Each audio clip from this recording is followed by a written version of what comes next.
FG, les grandes gueules, RMC Story, David Dickens, Mourad Boudjelal, Zora Habitant. Les Français sont-ils le peuple le plus incivique qui soit au volant? Oui. C'est une question que l'on peut se poser. En tout cas, on a une étude qui nous le prouve. On va en parler dans un instant avec Joe. Juste le temps pour moi de vous faire gagner 1000 €. On sait jamais, hein, ça peut permettre de régler une amende. Par exemple, je dis ça comme ça, une contravention. 1000 €, vous les gagnez en envoyant RMC par SMS au 7 32 16. Vous vous inscrivez tout au long de la journée. Vous gagnez le matin avec les grandes gueules à partir de 9h et l'après-midi avec Vincent Moscato dans le Super Moscato Show. C'est à partir de 16h. RMC par SMS au 7 32 16 pour gagner les 1000 €. À vous de jouer, à vous de gagner. Nous sommes avec Joe qui est du côté des Hauts-de-Seine, qui est ingénieur informatique. Bonjour Joe.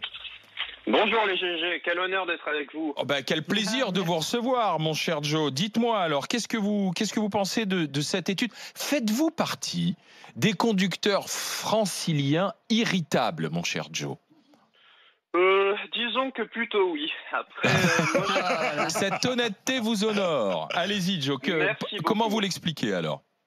Alors moi j'ai une théorie, évidemment c'est que la mienne, donc pas forcément vraie, mais moi je pense que la cause première de cette indiscipline au volant et de cette irritabilité au volant, c'est surtout que de mon ressenti personnel en tant qu'automobiliste parisien, je le précise, c'est surtout qu'il n'y a aucun effort qui est fait par le gouvernement pour améliorer le confort des automobilistes. De quelle manière? Et non seulement ça ne va pas dans ce sens-là, mais ça va carrément dans le sens inverse. Je m'explique. À Paris, notamment avec les travaux de Anne Hidalgo. Allez-y. Oui, voilà, par exemple. Alors, déjà, on a fermé les quais. Elle fait beaucoup pour l'incivilité au volant, elle. On rempile des travaux partout. Pardon, j'ai du mal à recevoir le retour audio de votre part. Ça coupe, c'est pour ça que je continue de parler. Mais en plus de ça, on a des travaux partout dans Paris, donc encore moins de place pour circuler. Et encore au-dessus de ça, maintenant, avec le secteur Notre-Dame qui est fermé à cause de l'incendie, etc., on en a encore moins. Alors moi, je vais pas forcément être très objectif parce que moi, je suis quand même un fervent défenseur du tout voiture. Je pense que la voiture, c'est un confort pour les personnes. Et je pense, par exemple, qu'une des solutions pour moi, c'est au contraire, c'est avoir des routes de plus en plus larges, des routes de plus en plus dédiées pour les bus, pour les vélos, etc. Et un périphérique parisien à 3 étages. Ah, carrément. Ah ouais, bah, effectivement. Carrément. Oui. Bah, là, en matière de travaux, vous savez à quoi vous vous exposez. Le milliard de Notre-Dame va pas suffire, là. Non, mais Joe, alors attendez. Joe n'a peut-être pas tort. C'est-à-dire qu'aujourd'hui, avec les villes où on a concentré énormément de population, où on est à l'heure du choix, comme le dit Joe, c'est-à-dire de qu'est-ce qu'on fait des voitures et on aménage pour les autres voies de circulation, on a une vraie congestion de circulation. Et donc, il y a plus de voies à Paris. Et c'est vrai que ça ne facilite pas l'apaisement de la conduite. On a plutôt tendance à s'énerver au volant. Donc, attendez, vous me faites marrer. Exactement. Vous êtes en train de dire que pour répondre aux problèmes d'incivilité qu'on rencontre, non, c'est un facteur. Les problèmes d'incivilité que l'on rencontrerait seraient dus aux problèmes de circulation liés aux travaux de la mairie. Quand tu es longtemps dans les bouchons, les travaux, on voit des barricades, on voit jamais d'ouvriers. Je pense qu'on a choisi ce thème-là pour quand même évoquer une éventuelle remise en question de notre façon d'être. L'incivilité, c'est une question d'éducation, de contrôle de soi, etc.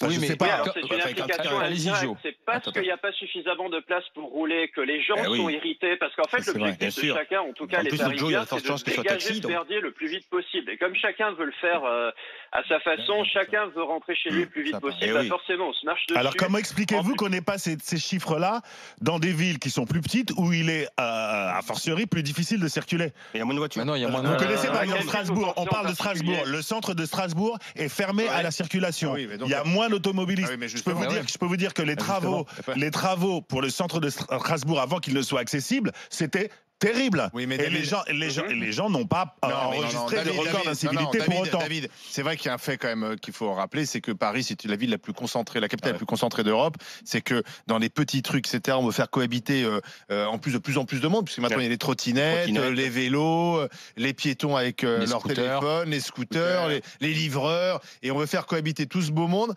dans une ville où les artères sont petites. C'est la ville la plus concentrée. Donc, oui, mais Marseille, c'est pas le cas, et Marseille enregistre les mêmes chiffres que Paris. Mais donc c'est pas cette raison. Quand t'as fait 15 minutes de surplace, les incivilités commencent. Marseille aussi, c'est un peu le même problème. Donc, si tu veux, c'est vrai que ça rajoute à la colère, à l'agressivité. Joe, la question alors voilà, parce que c'est ce que dit David, il faut se remettre en question. Est-ce qu'aujourd'hui, vous pourriez faire partie de ces conducteurs qui pourraient moins prendre la voiture et donc moins vous énerver ou pas?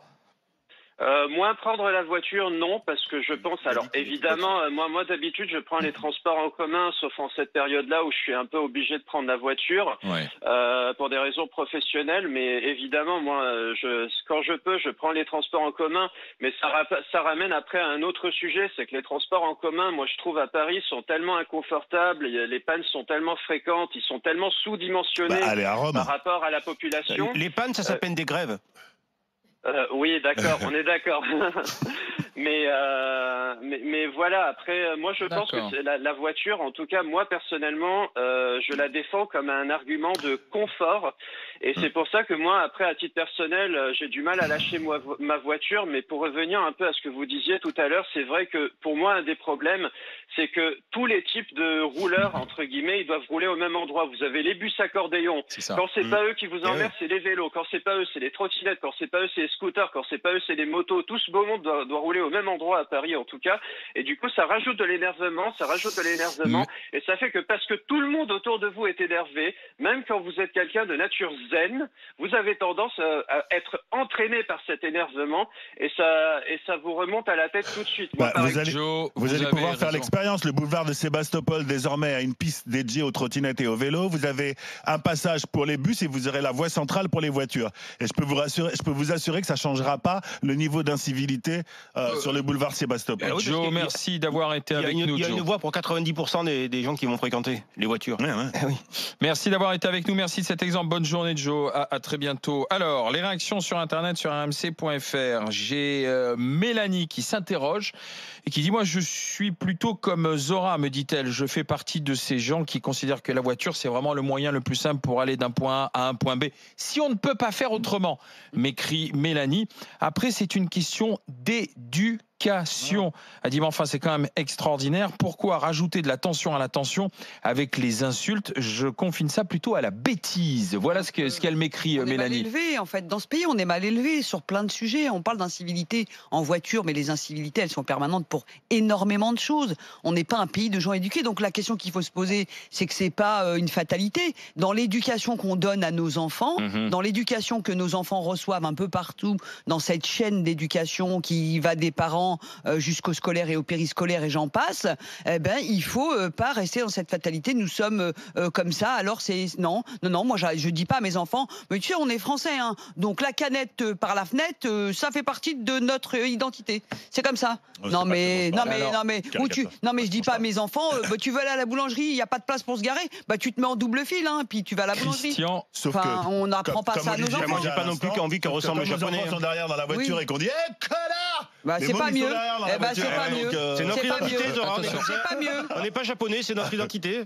Non, mais c'est pas mieux. J'ai Christian qui dit: que penser d'un pays, il dit témoignage récent, m'écrit Christian, que penser d'un pays où vous voyez deux personnes se battre pour une place de parking dans un supermarché alors qu'il y en a 15, ne serait-ce que 50 mètres plus loin. Mais ça devient irrationnel. En fait, on devient fou irrationnel en voiture. C'est ce que dit Christian. Je voudrais raconter un truc. Vas-y, t'as 40 secondes. 40 secondes. Je me gare sur la place de parking d'un voisin qui est propriétaire alors que moi je suis locataire. Parce que c'était plus proche pour décharger mes courses. Mais t'avais qu'à être propriétaire. Et en fait, il vient, il me hurle dessus. Et moi, j'ai pas bougé, je suis restée super tranquille et je lui ai dit: mais c'est vraiment pas gentil ce que vous faites. J'en ai pour 2 minutes. C'est juste parce que c'est pour porter mes courses. J'ai tellement baissé de 10 tons, j'étais tellement cool que le type, il a fini par était comme un con. Il est parti, il m'a dit: ok, allez-y. Il s'est mis à pleurer, il est tombé à genoux, il avait vu la Vierge. Il a vendu son appartement et maintenant c'est Zora qui est propriétaire. Et je peux te dire que bravo, félicitations. Vous ne mettez pas sur ma place. Non, mais c'est pour vous dire que quand les gens hurlent, c'est pas la peine non plus de il faut savoir ne pas se renchérir. Dans un instant, l'autre joue. Dans un instant, qui c'est que je crie? les GG veulent savoir 28e suicide dans la police. Que se passe-t-il?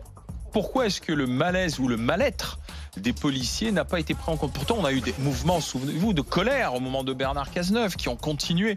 Que se passe-t-il dans la police? Les GG veulent savoir pourquoi le ministère de l'Intérieur n'arrive pas à répondre correctement. Après, c'est vrai que les suicides sont des causes multiples, mais tout de même, 32-16 pour témoigner avec les GG. RMC, 9h midi, les grandes gueules.